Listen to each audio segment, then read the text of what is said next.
Pengacara Peggy Setiawan, Tony RM kembali membeberkan kecurigaannya dalam kasus pembunuhan Vina Cirebon dan Eki.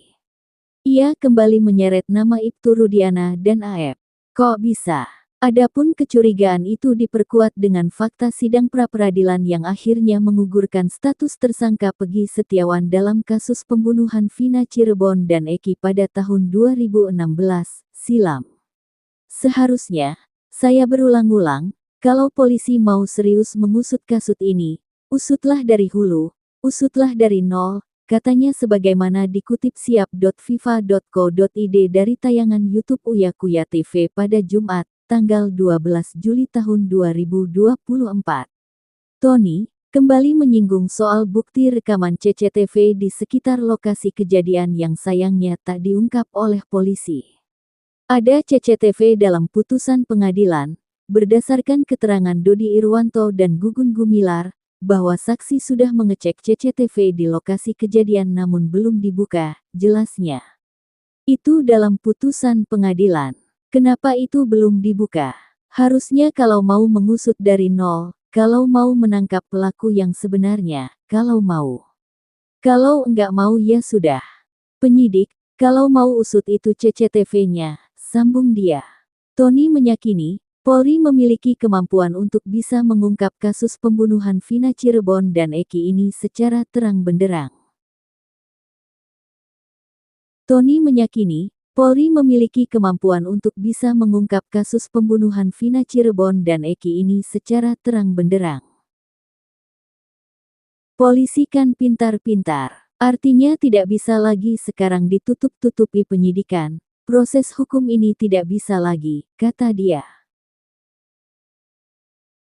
Menurutnya, ketika penyidikan itu sudah memaksakan dan janggal, maka siap-siap terungkap di persidangan.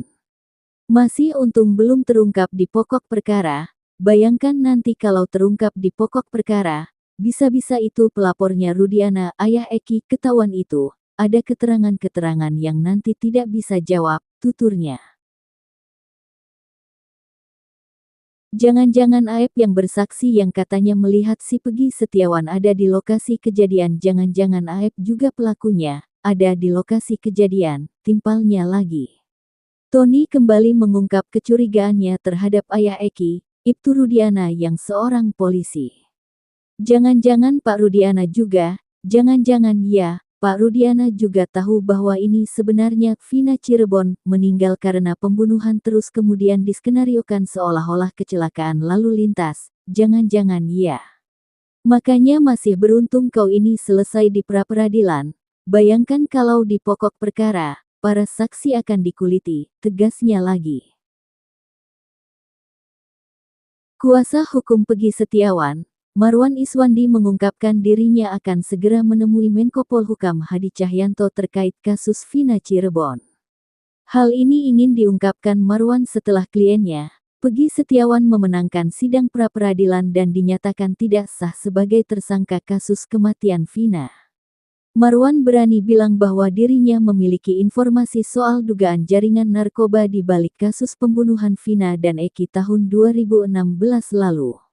Dikhawatirkan ini Bang ya, ini dikhawatirkan, saya enggak mau memvonis dan saya ada selenting-selenting, ini ada jaringan narkoba yang cukup besar di Cirebon ini, kata Marwan, dikutip dari YouTube Abrahan Samad SPEA Kaap, Jumat tanggal 12 Juli tahun 2024. Menurut Purnawirawan TNI ini, pertemuan dirinya dengan Menko Polhukam akan dilaksanakan pada tanggal 22 Juli tahun 2024 mendatang. Di dalam pertemuan tersebut, Marwan juga berencana meminta kepada Hadi Cahyanto untuk membentuk tim pencari fakta independen agar bisa membongkar kasus Vina lebih jelas. Saya akan menyampaikan ke Menko Polhukam agar menyarankan ke Presiden, ini buat tim pencari fakta yang independen. Kalau sekadar Peggy Setiawan punya saya sudah selesai Bang. Tapi saya mau kita buka ada apa perkara ini, tegas Marwan. Ia menjelaskan, dirinya banyak mendapatkan informasi dari lapangan terkait dugaan adanya jaringan narkoba besar di wilayah pesisir Cirebon. Bahkan, selama persidangan pra-peradilan pekan lalu, banyak kafe yang diduga sebagai tempat transaksi narkoba tutup dan sepi.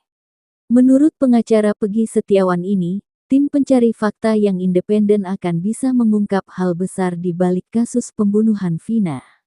Oleh karenanya, ia harus segera bertemu Menko Polhukam untuk membagikan informasi ini.